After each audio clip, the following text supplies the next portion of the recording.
ہم اس وقت موجود ہیں ناڑ کے مقام پر۔ گزشتہ روز جو لاہور مینار پاکستان کے اوپر میاں نواز شریف کی آمد کے سلسلے میں جلسے کا انعقاد کیا گیا تھا، جس میں پاکستان کی طرح آزاد کشمیر بھر سے بڑی تعداد میں جو مسلم لیگ نون کے چاہنے والے تھے انہوں نے شرکت کی، جس میں ضلع کوٹلی سے تعلق رکھنے والے سابق ریٹائرڈ سیکرٹری ڈاکٹر محمود الحسن ایک بڑے قافلے کی شکل میں انہوں نے بھی اس جلسے میں شرکت کی۔ جب وہ واپسی پر اپنے ڈسٹرکٹ کی طرف، اپنے گھر کی طرف آ رہے تھے تو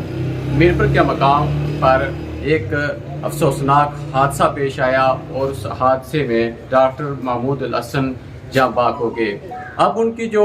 باڈی ہے وہ اپنے آبائی گاؤں ڈسٹرکٹ کوٹلی میں لائی جا رہی ہے۔ اس سے قبل ان کی جو نماز جنازہ ہے میرپور کے مقام پر ادا کی گئی اور اب ان کی میت جو ہے اپنے آبائی گاؤں ناڑ بجوال لائی جا رہی ہے۔ اس سے قبل یہ ناڑ بازار کے آپ ناظر دیکھ سکتے ہیں کہ اس وقت پورا جو نہ صرف ناڑ بلکہ پورا جو ڈسٹرکٹ ہے اس وقت غم کی کیفیت میں مبتلا ہے کہ ایک عظیم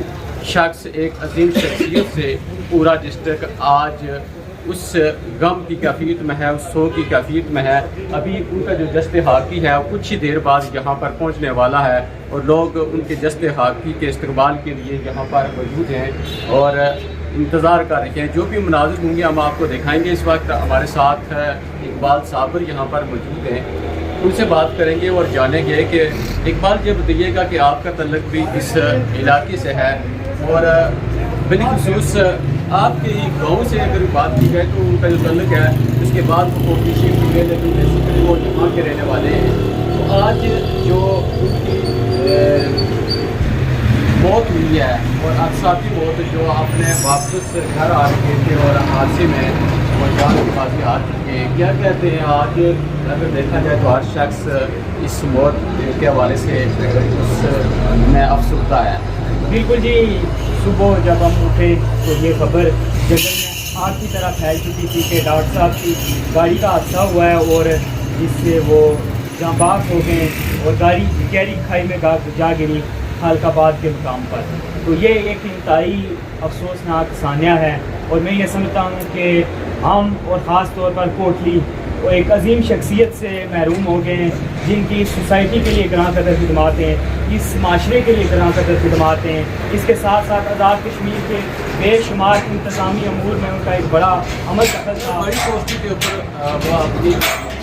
سر انجام دے چکے ہیں اور بڑے عہدوں کے اوپر وہ فائز رہے اور اس کے بعد اب ریٹائر ہونے کے بعد اب انہوں نے سیاست میں بھی عملی طور پر حصہ لے لیا تھا۔ تو یہ بھی اب ان کی جو میاں محمد نواز شریف کی وطن واپسی کے سلسلے میں جو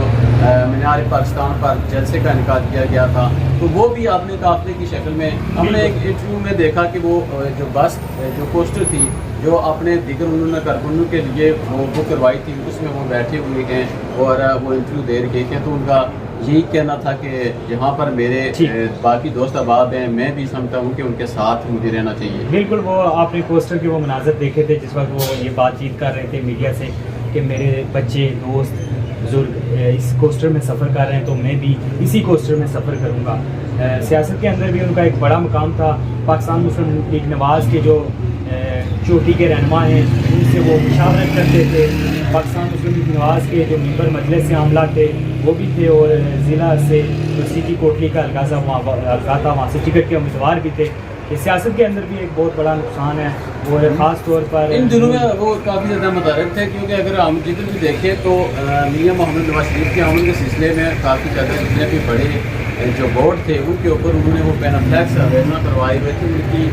آمد کے سلسلے میں، ویلکم کے سلسلے میں۔ کچھ روز قبل ڈونگی سنوٹ کے مقام پر ایک شمولیتی پروگرام ہوا تھا، وہاں پر بھی ہم نے دیکھا تو وہاں پر بھی وہ اپنے مسلم لیگ نون کے کارکنوں کو یہی دعوت دے رہے تھے کہ آپ وہاں پر میاں محمد نواز شریف کا استقبال کرنے کے لیے ضرور شرکت۔ ہاں بالکل یہی بات ہے۔ شہر کوٹلی شہر کے داخلی اور خارجی راستوں پر بڑے بڑے قداور پینا فلیکس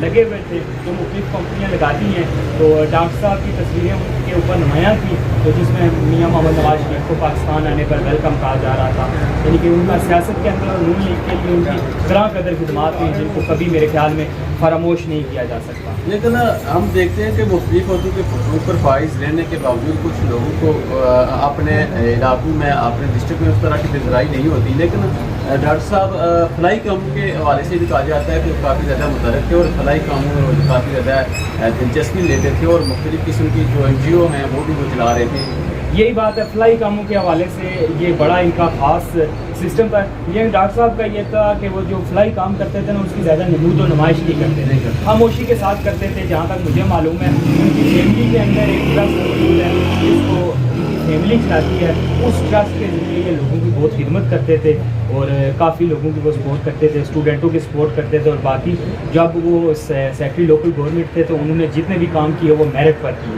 ٹھیک ہے، غریب لوگوں کو روزگار دلوایا اور لوگوں کی بڑی خدمت کی. آج ان کی وجہ سے بے شمار لوگوں کا جو چولہا جل رہا ہے وہ ڈاکٹر صاحب کی خاص کوشش کی وجہ سے میرے خیال میں جس کا کریڈٹ ڈاکٹر صاحب کو جاتا ہے اس کو انشاءاللہ ان کو اس کا اجر بھی اللہ تعالیٰ ضرور دیں گے. کیونکہ جب کسی کو روزگار دیا جاتا ہے تو میرے خیال میں پورا کرانا مستقل ہوتا ہے. تو ایسی خدمات بڑی لمبی خدمات ہیں. انشاءاللہ جب کبھی موقع ملے تو ہم آپ کو بتائیں گے. جی یہاں پر ہم آپ کو مناظر دکھا رہے ہیں، یہ نار بازار کے مناظر آپ کو دکھا رہے ہیں کیونکہ وہ کچھ دیر بعد یہاں پر پہنچنے والا ہے اور بڑی تعداد میں عوام علاقہ یہاں پر موجود ہے اور ان کے جیسے حاجی کے استقبال کے لیے یہاں پر لوگ موجود ہیں. یہ تمام تر مناظر دکھائیں گے اور جو ان کے آبائی گاؤں میں ان کی نماز جنازہ ادا کی جائے گی وہ بھی مناظر دکھائیں گے. اور ابھی جب تک جیسے حاجی پہنچتا ہے ہم انتظار کرتے ہیں اور اس کے پہنچنے کے بعد آپ کو وہ مناظر دکھاتے ہیں.